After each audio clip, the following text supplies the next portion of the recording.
I know in Minnesota right now, we are struggling with a very low minority graduation rate. So addressing education will help that.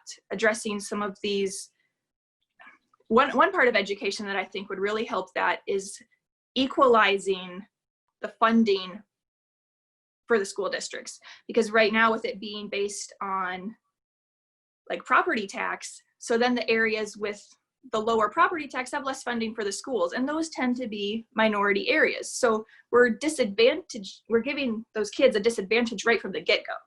So we do need to work on figuring out how we can equalize that educational platform. Now, economically for the state, it is going to be a tough year. And that's going to be across the board. There's going to be a lot of tough decisions being made next year in the legislature, because with COVID, we are now at a $9 million deficit, coming off of like $1 billion surplus. So there will be some hard decisions to make, but that's where we have to prioritize and make sure that we are protecting the areas that need protecting. Because we're going to have, there will be those difficult compromises that will have to happen. And that's where we're going to have to work across the aisle.